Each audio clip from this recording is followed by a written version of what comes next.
The transport ship Perdition groaned as it descended through the sulphurous atmosphere of Kepler 442c, its hull scarred by plasma burns from the brief but devastating battle above.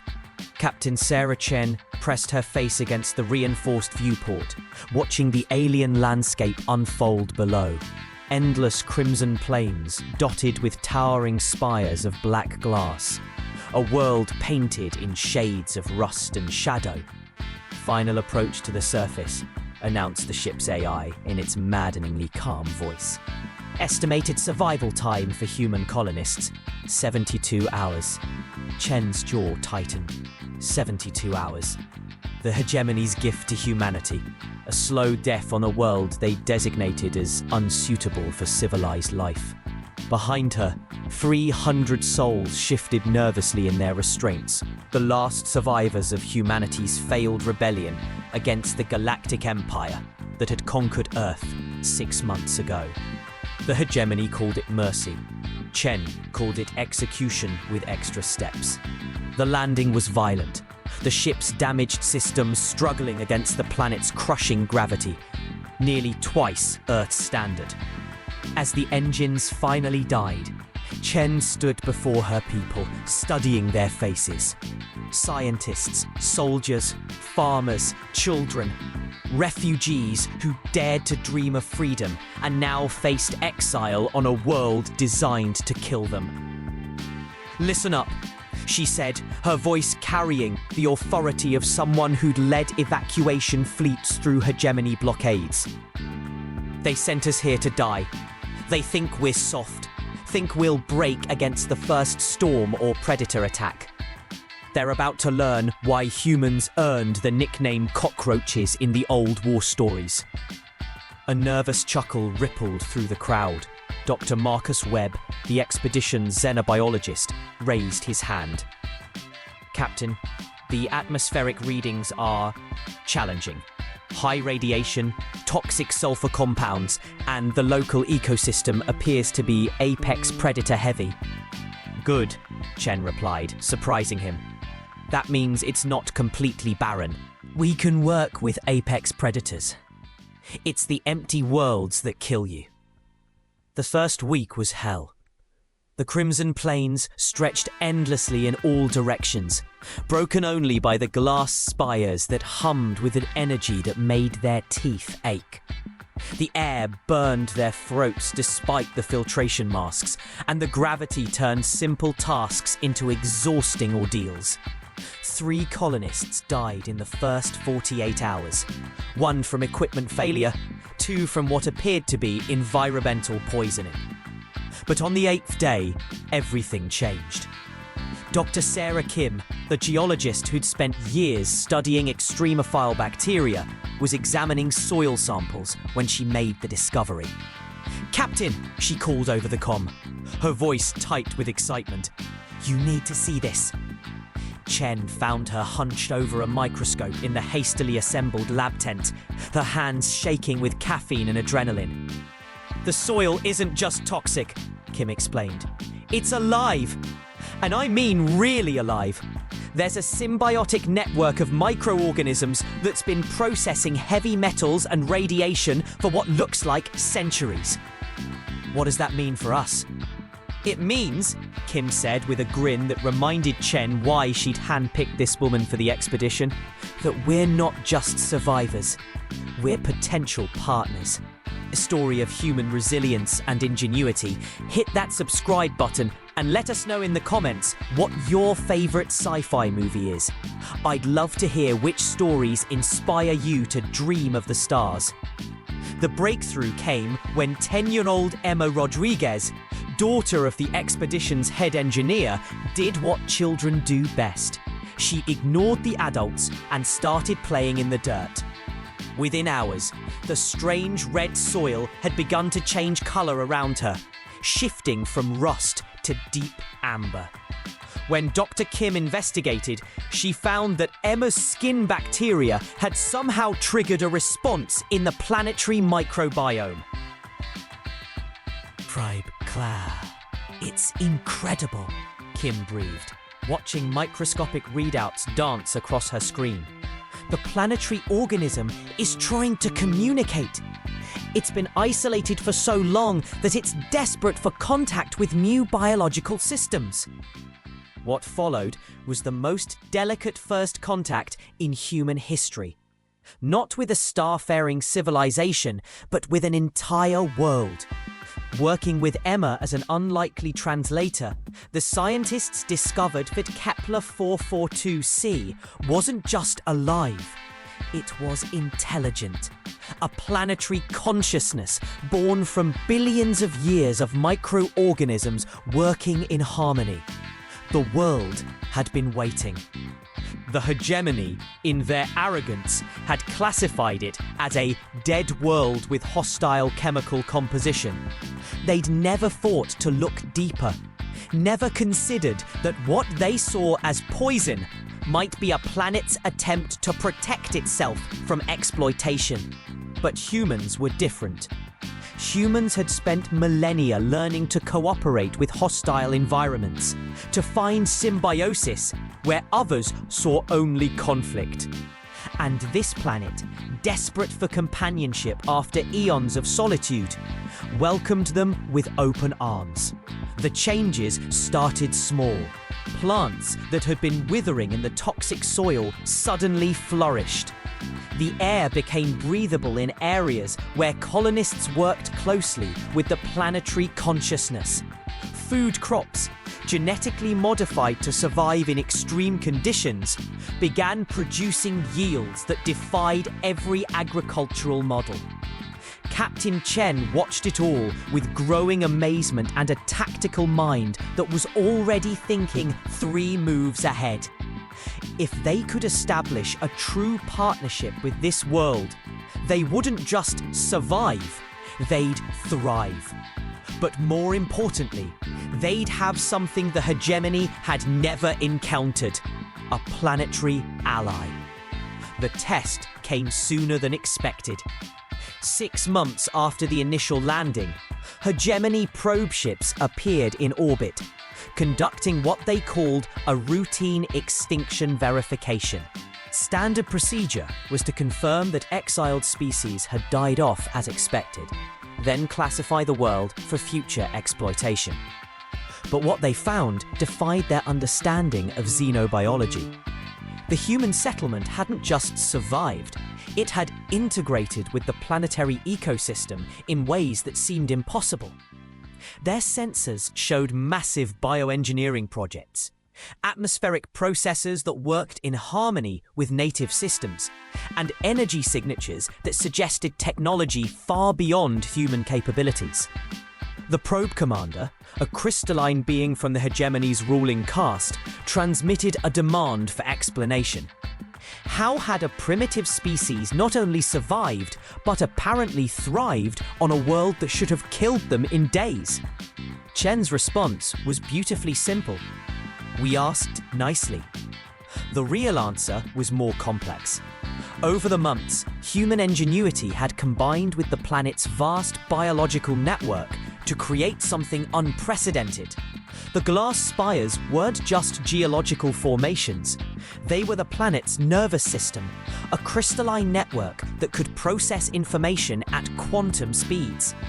Working with Dr. Kim's team, the planetary consciousness had learned to interface with human technology, creating hybrid systems that were part organic, part mechanical, and entirely revolutionary. When the hegemony's science ships arrived to investigate, they found a world transformed.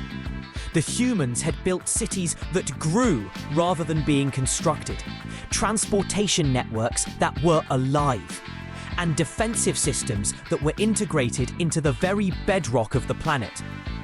This is impossible, the hegemony's lead scientist transmitted. Primitive species cannot achieve this level of biointegration. There must be outside assistance. There is, Chen replied calmly. We made a friend. The hegemony's response was predictable. A military fleet dispatched to reclaim what they saw as a strategic asset. 12 battle cruisers, each one capable of glassing a continent, dropped out of hyperspace with weapons charged and demands for immediate surrender. They expected to find a small human colony cowering behind improvised defenses. Instead, they found a world that fought back. The battle, if it could be called that, lasted exactly 17 minutes. The planet's defensive systems, grown rather than built, rose from the crimson plains like living towers. Energy weapons that fed on the world's electromagnetic field targeted the hegemony ships with precision that no artificial intelligence could match. And when two of the battle cruisers attempted to retreat, they found their hyperspace engines mysteriously failing, as the planet's consciousness reached out through quantum channels to disable their systems. But the most devastating weapon wasn't technological. It was biological. The same microorganisms that had welcomed humanity began transmitting themselves through the hegemony ship's life support systems. Not to harm the alien crews, but to offer them the same partnership they'd given to humanity. For species that had spent millennia conquering and subjugating, the concept of symbiosis was terrifying. The idea that a planet could choose its inhabitants, that survival might depend on cooperation rather than domination, challenged everything they believed about power and control. By the time reinforcements arrived, word had spread throughout the galaxy. The humans and their planetary partner had done something unprecedented. They'd created a civilization based on mutual benefit rather than exploitation. The planet provided resources and protection. The humans provided creativity, diversity, and the kind of adaptive thinking that comes from a species that had evolved on a world determined to kill them. Before we continue with the conclusion of this epic tale, make sure to hit that like button if you're enjoying this story of human ingenuity, and drop a comment telling us what your favourite video game is. I'd love to know what interactive stories have captured your imagination. The war that followed wasn't fought with weapons or fleets, but with ideas. As news of the human-planet partnership spread, other species began to question the hegemony's philosophy of dominance. Why conquer worlds when you could collaborate with them? Why extract resources when you could cultivate them? The rebellion started small. A mining colony that refused to strip mine a world after discovering it had a primitive consciousness. A research station that chose to study rather than dissect the life forms they encountered. A trading post that offered partnership instead of exploitation to the local species. But ideas, like microorganisms, have a way of spreading. Within 5 years, the hegemony found itself facing not a military uprising, but something far more dangerous. A philosophical revolution that challenged the very foundations of their empire.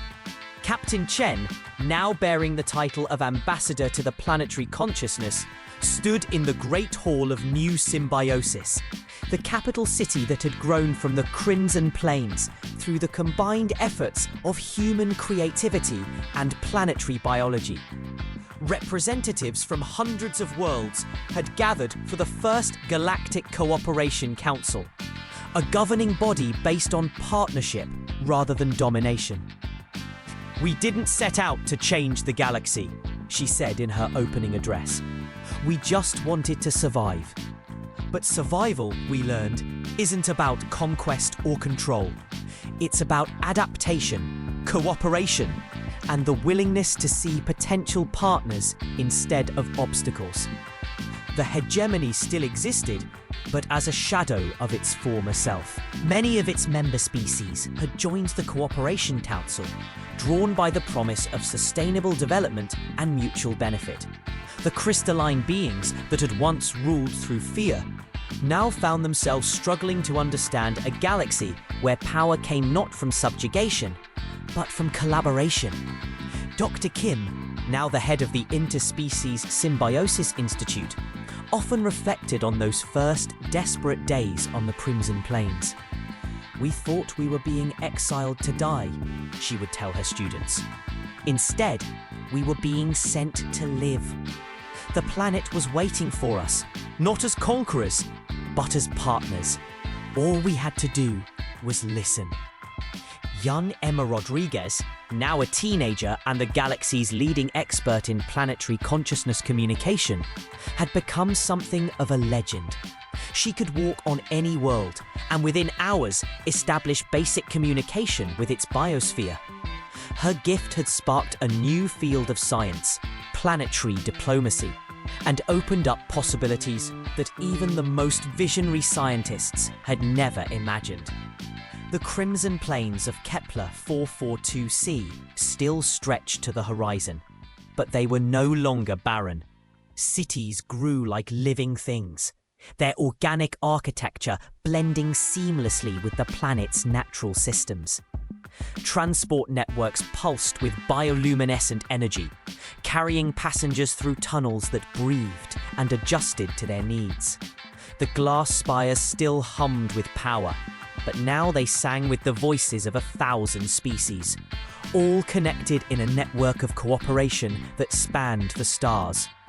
And in the center of it all, a small memorial stood to commemorate the 3 colonists who had died in those first desperate days. Their sacrifice had not been forgotten, but it had been transformed into something greater, a reminder that even in the darkest moments, humanity's greatest strength was not its ability to find another way. The hegemony had sent humanity to die on a hostile world. Instead, they had created a new form of civilization, one that would reshape the galaxy for generations to come. They had proven that the universe was not a zero-sum game, that survival did not require the destruction of others, and that the greatest victories came not from conquest, but from the courage to extend a hand in friendship. As Captain Chen looked out over the thriving world that had once been their prison, she smiled. The hegemony had been right about one thing. Humanity was dangerous, but not in the way they'd expected. Humans were dangerous because they had the audacity to believe that enemies could become friends, that cooperation could triumph over competition, and that even the most hostile environment could become home if you were willing to listen to what it needed. The stars above were no longer cold and distant, but warm with possibility.